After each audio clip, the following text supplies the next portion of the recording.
Today I'm reviewing a 2001 Toyota Avalon, which is a full-size car that's been in production since the 1995 model year.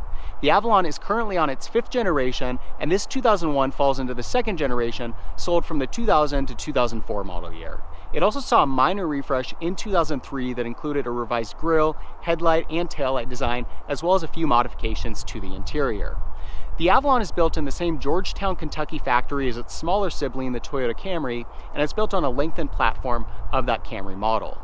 For the 2nd generation Avalon, it was available with seating capacity for up to 6 with an available front row bench seat. The 2nd generation Avalon is also available in 2 different trim packages. What we've got here today is the base XL model, which had an original starting price of just under $25,000, and then they've also got a more upscale model, which is the XLS. That model had an original starting price of just over $30,000. Now, comparing this 2nd generation Avalon to the 1st generation model, it does grow slightly in terms of size. It's slightly wider, slightly longer, and slightly taller, but it does maintain the same wheelbase. It's also got a sleeker design that results in better aerodynamics. Now, in terms of styling on the Avalon, it's not the most eye-catching or exciting vehicle overall. With the Avalon, they're really focusing on people that are looking to get into a very practical vehicle, and the Avalon does do that very well. Now, with that said, it's not a bad-looking vehicle either. It's got a very clean design to it, very simple design, and there's nothing to really hate about the design, even though there's nothing to get you all that excited either. Now, this particular vehicle is getting up there in age, and it's certainly seen better days, but you can see it's got a pretty clean overall look. The grille and headlight design is very conservative, pretty simple. We do have some chrome and gold accents to give it a slightly more premium look. And then the XLS model is also available with fog lights that would inset in this little cutout. Coming around to the side profile of the vehicle, again, a very simple overall design. One thing that they did achieve with the 2nd generation model is a 25% increase in total glass. And so what that does is brings a lot more natural light into the cabin, also gives the illusion that it's a lot more spacious than what we saw in the 1st generation. They've also got a few touches that give it a slightly more premium look. Wrapping around the window compartment, you'll see we've got this little chrome strip. Likewise, along the doors, we've got another little chrome strip. Pretty nice set of stock 15-inch wheels. And then you'll see that on this model, we've also got a sunroof.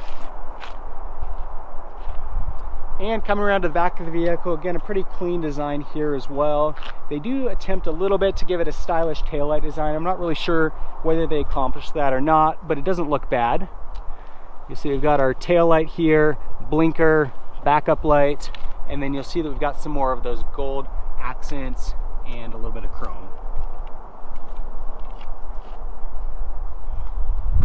So all around a decent looking vehicle. Again, not real exciting, nothing to get too pumped up about, but it's not a bad looking vehicle either. And as I mentioned, most people looking to get into an Avalon are looking for function over farm. Looking inside the Avalon, you'll see it's got a fairly nice interior. Nothing too exciting here, but it's got a pretty functional overall layout and a fairly nice level of refinement even for this base XL model. As far as standard options, we've got power windows and power door locks. You'll see we've got a compartment built into both the driver and passenger side door, as well as some more storage space down below. Driver and front passenger seats are full power, and the driver's seat has lumbar support. To the left of the steering column, we've got power mirrors, dimmer switch for the instrument cluster, and electronic opening of the rear hatch. Steering wheel's got cruise control. And then you'll see that on our instrument cluster, temperature gauge, tachometer, speedometer, and fuel gauge. Center dash, we've got a couple LCD screens. Left one is the odometer and trip information. Right one has clock and temperature readout. You see we've got the Avalon lettering over here on the passenger side. Center dash, we've got a couple vents, hazard lights, and then below that we've got our audio system, which has AM/FM radio, CD, and cassette player. We've also got a dual zone climate control system for driver and front passenger side, and we've got heat and air conditioning. Open up this little compartment, and you'll see that we've got an ashtray and cigarette lighter, gear shifter, and a pretty good sized center console here with a 12-volt outlet.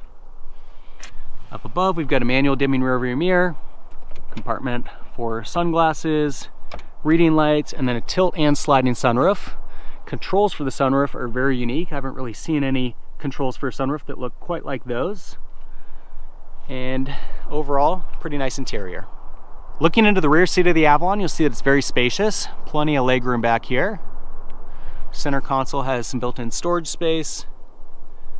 And then our center seat has a drop-down armrest with 2 cup holders and a pass-through compartment to the trunk area. You'll see that on both sides we've also got storage space integrated into the doors. And then coming around to the back of the vehicle, we'll open up the rear trunk lid and you'll see that it's very spacious back here. We've got 4 winter tires as well as the floor mats. So pretty spacious rear trunk area.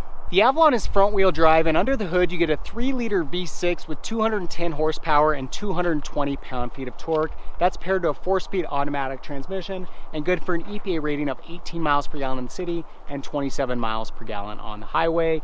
0 to 60 time on the Avalon is about 8.5 seconds. So Toyota claims that the chassis on this vehicle is 22% more rigid than what we saw in the first generation. That should result in a nice improvement in overall handling, but I won't really say that the handling is all that impressive in the Avalon. It's not bad, but this vehicle is definitely much better at driving in straight lines than going down a curvy road, and I think that's really the intent of the vehicle. In terms of overall handling and performance, it's a very comfortable, smooth vehicle in a straight line, but once you start to get onto windy roads or corners, it definitely feels like it's floating around a little bit. As far as the engine and transmission on this vehicle goes, it's not super powerful, but it's probably going to be more than enough power for what most people are looking to get in their Avalon. That 0 to 60 time of 8.5 seconds isn't all that quick, but it's quick enough that you're not really going to feel like the vehicle is struggling, accelerating onto a highway, passing other vehicles, or going over a mountain pass. I'd say that in general, you're going to feel like there's more than enough power, and the fuel economy is pretty decent as well. So with that, we'll go ahead and accelerate here up to the highway and do a quick acceleration test. Here, rev up. You can see it's fairly quiet. And like I said, not super powerful, but plenty of power to get us up to speed on the highway. Now, one thing that Toyota really focused on with the second generation Avalon is making a much quieter cabin. And the way they did that was a new undercoating on the bottom of the vehicle. They worked on the door seals to try to close those gaps. And then it's also got thicker glass. So it's a fairly quiet cabin overall, with the exception of the sunroof, where I'm hearing a lot of wind noise coming in. So they definitely did a lot to make it a very quiet vehicle, but there may be a few little areas like the sunroof where maybe they could have done a little bit more. Now, in terms of overall drivability in the vehicle, it's pretty good. Ergonomics are very good. It's certainly got enough power. Braking is decent, and visibility is pretty good looking out of the vehicle as well. Got nice large mirrors. There's nothing real exciting about the overall driving experience, but it's hard to find anything to really complain about either. It's a very smooth ride. It's comfortable.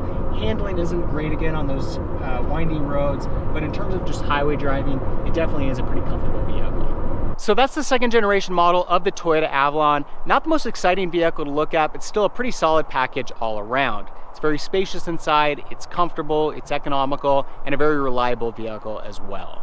If you guys enjoyed today's video, make sure to give me a thumbs up. For more car reviews, subscribe to my channel. In the meantime, thanks for watching.